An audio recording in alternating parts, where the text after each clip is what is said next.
Hello and welcome to the session on finding the golden nugget, creativity and innovation. In this video, you will learn what creativity is and its relationship with innovation.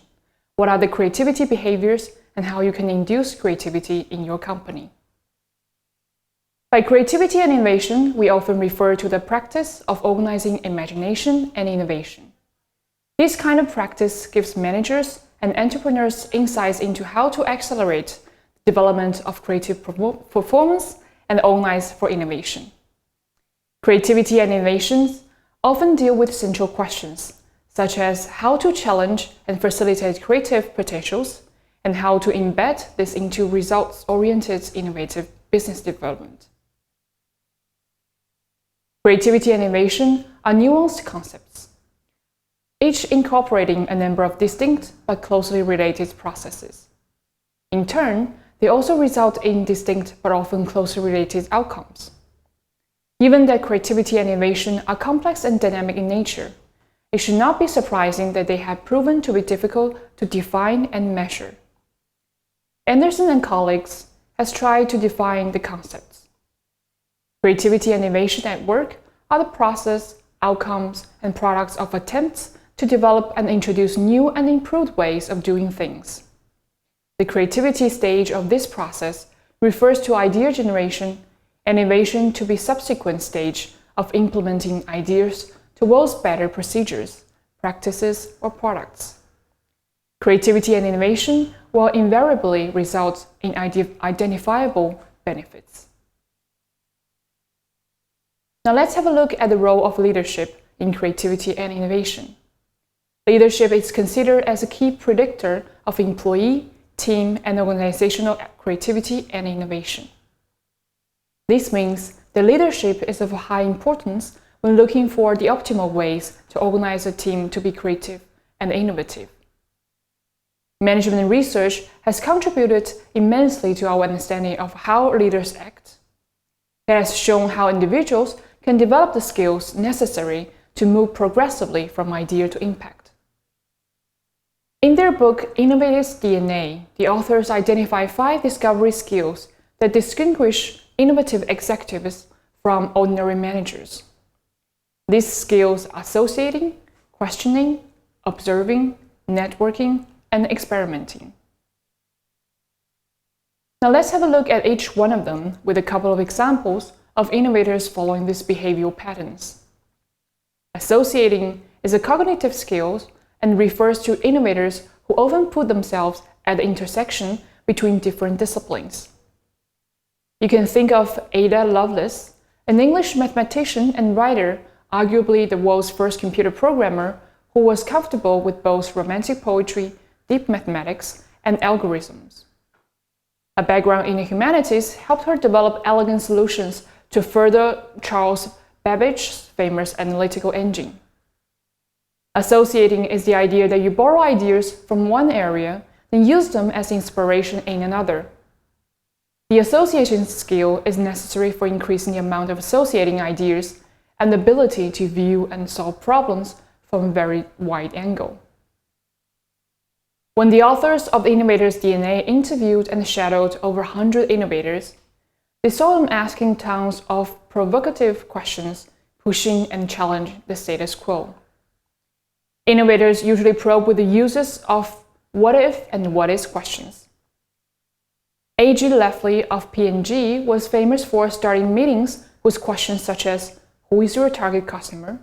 Who does she want? What kind of experience does she really want? What is missing today?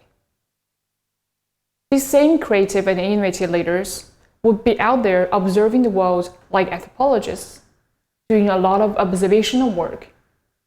Ratan Tata, chairman of the Tata group, famously observed families in India dangerously riding together on a single scooter. He wondered how this could be made safer for families at a reasonable cost. This inspired the Nano, the world's cheapest car. Innovative leaders normally talk to others who are not like them. They do not think like them. They do not have similar experiences. People with very different perspectives. Innovators excel at idea networking, seeking out diverse perspectives to gain fresh ways of seeing the world. They are not necessarily after resources, but perspectives. The research shows that startup entrepreneurs are the best at this kind of networking. Finally, experimenting relates to the innovating leader's willingness to try anything and experimenting with just about anything. They see experimenting as absolutely critical for innovation success. They encourage their employees to go down blind alleys and experiment. And they believe that if you increase the number of experiments you try from 100 to 1,000, you dramatically increase the number of innovations you produce. It is important to mention here that these leaders normally do not work on their own. They create teams by encouraging these behaviors within the organization. Although many people think of creativity in relation to the world of art and communication, nowadays we increasingly hear and talk about creativity within organizations in the economics and management fields. In a modern competitive complex organization scenario, we need to develop new and flexible skills. Organizations, in fact, must anticipate increasingly dynamic and complex changes in the competitive scenario. Therefore, creativity is a fundamental quality to develop new ideas which could become new products, services, or processes. In this sense, creativity spurs innovation, which is a source of competitive advantage. The relationship between creativity and innovation is an important one. There are both significant differences and overlaps. A simple way to think about it is that creativity can always spur innovation. Innovation, however, does not always need a huge level of creativity. Often companies innovate quite well by simply reapplying what they already have. Applying creativity processes and the approaches to work with innovation, however, can strengthen innovation and create an explorative mindset in an organization. So therefore, creativity and innovation together drive progresses and allow organizations to maintain competitive advantage. But how do this process take place? In the next slides, we take some practical examples and recommendations. One way to spur creativity and innovation is through human-centered approach, which is a creative approach to problem solving. As Amy Kalawol, editor-in-residence at the Stanford University D School said, in order to get to new solutions, you have to get to know different people, different scenarios, different places. According to Tim Brown, the executive chair of IDEO, design thinking is a human-centered approach to innovation that draws from designer's toolkit to integrate the needs of people, the possibilities of technology, and the requirements for business success. By iteratively going through the 3 stages of design thinking, inspiration, ideation, and implementation, one can creatively identify innovative solutions. Creating innovation and creativity culture could be very hard, especially in established organizations.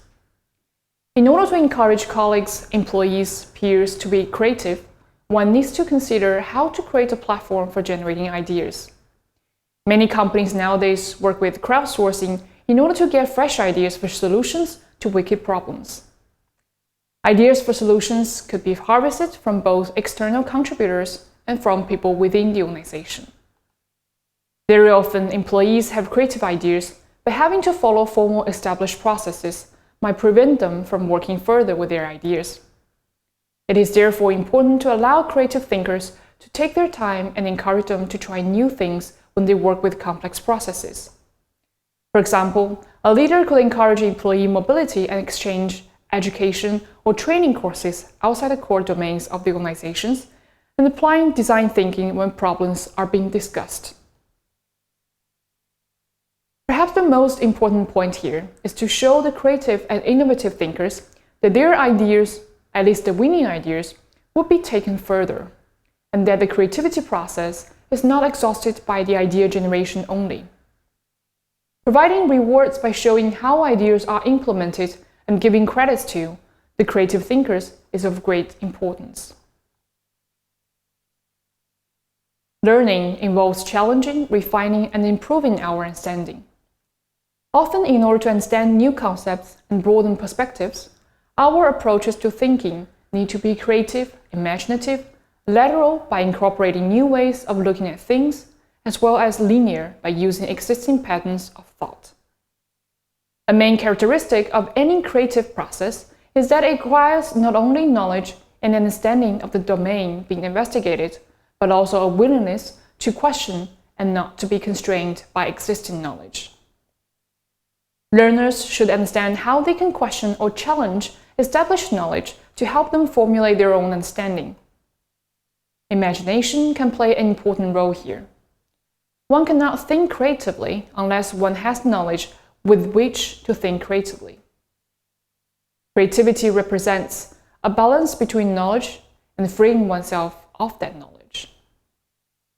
For creative thinking to deepen and extend in learning, rather than be an enjoyable but superficial activity, it is vital that learners have sufficient understanding of the material with which they are being asked to be creative.